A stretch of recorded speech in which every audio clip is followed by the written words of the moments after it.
SLBC టన్నెల్లో సహాయక చర్యలు కొనసాగుతున్నాయి. డ్రోన్లు, ఎండోస్కోపిక్ కెమెరాలు, వాకీ టాకీలు వంటి సిగ్నల్ పరికరాలతో కూడా సహాయక సిబ్బంది సొరంగంలోకి వెళ్లింది. ఇక సొరంగంలో సుమారు 200 మీటర్ల మేర బురద పేరుకుపోయింది. బురదతో పాటు నీళ్లు నిలిచి ఉండడంతో బృందాలు ముందుకు వెళ్లలేకపోతున్నాయి. సొరంగంలో మిగిలిన భాగాలు బురదను బయటకు తీసుకువచ్చేందుకు సహాయక సిబ్బంది ప్రయత్నాలు చేస్తోంది. ఇక 2023లో కూడా ఉత్తరాఖండ్లో జరిగిన ప్రమాదంలో మద్రాస్ ఐఐటి నిపుణుల బృందం 34 మందిని రక్షించింది. అత్యాధునిక టెక్నాలజీని కలిగిన ఆక్వా ఐ ఫ్లెక్సీ ఫ్రోబ్ పరికరాలతో మద్రాస్ ఐఐటి నిపుణులు సహాయక చర్యలను చేపడతారు. విశాఖకు చెందిన నేవీ బృందం కూడా రంగంలోకి దిగింది. మరోవైపు ఉత్తర కాశీలో సిల్క్ యారా టన్నెల్లో చిక్కుకున్న 41 మందిని రక్షించిన స్పెషలిస్టులు ఎస్ఎల్బీసీకి చేరుకున్నారు. ఇందులో మొత్తం 12 మంది ఉన్నారు.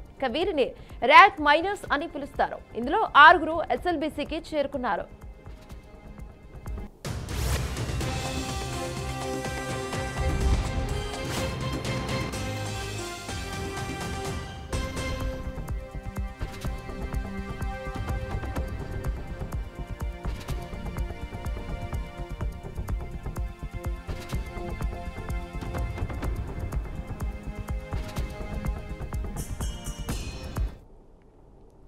ఎస్ఎల్బీసీ టన్నెల్లో సహాయక చర్యలు కొనసాగుతున్నాయి. డ్రోన్లు, ఎండోస్కోపిక్ కెమెరాలు, వాకీ-టాకీ వంటి సిగ్నల్ పరికరాలతో సహాయక సిబ్బంది సొరంగంలోనికి వెళ్లింది. సొరంగంలో సుమారు 200 మీటర్ల మేర బురద పేరుకుపోయింది.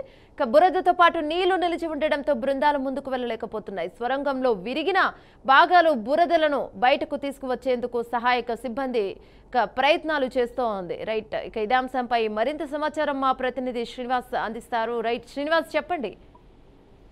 గుడ్ మార్నింగ్ అమ్మ.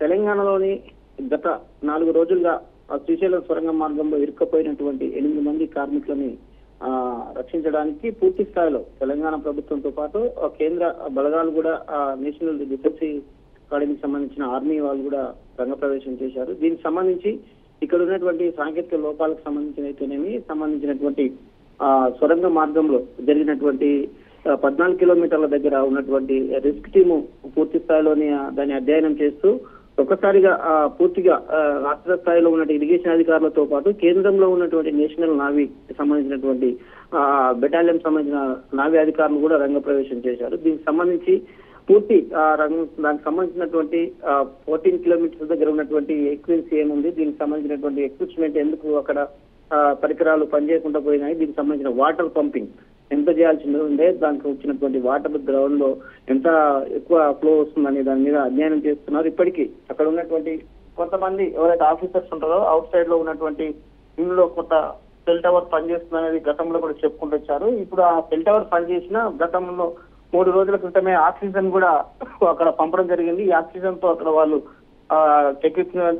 టెక్నికల్స్ వింగ్ కూడా పనిచేస్తుంది అనేది కూడా వాళ్ళు సైంటిఫిక్ గా చెప్తున్నారు. ఏదేమైనప్పటికీ గత 3 రోజులుగా జరిగినటువంటి విషయాలలోకి ఒక క్లారిటీ అయితే వచ్చింది. దీనికి సంబంధించి సమీపంలో వాటర్ 200 మీటర్ల ఉండడంతో ఈ బోధ ఉండటంతో కొంత టెక్నికల్ పాయింట్స్ అక్కడ బ్రేక్ అవుతున్నాయి, అందువల్ల చేయలేకపోతున్నాం అనేది సాంకేతికంగా అక్కడ చెప్తున్నటువంటి పరిస్థితి. కానీ ఏమైనప్పటికీ 8 మందిని కార్మికులు రక్షించడానికి ఎస్ఎల్బీసీకి సంబంధించినటువంటి టన్నల్ దగ్గర ఉన్నటువంటి అధునాతకమైన యంత్రాలతోటి అందరూ సంబంధించినటువంటి ఆపరేషన్ కూడా స్టార్ట్ చేశారు. రెస్క్యూ టీం కూడా పెద్ద ఎత్తున దానికి టెక్నికల్ వింగ్ ను తీసుకొని పెద్ద ఎత్తున ప్రయత్నాలు కూడా చేస్తున్నది.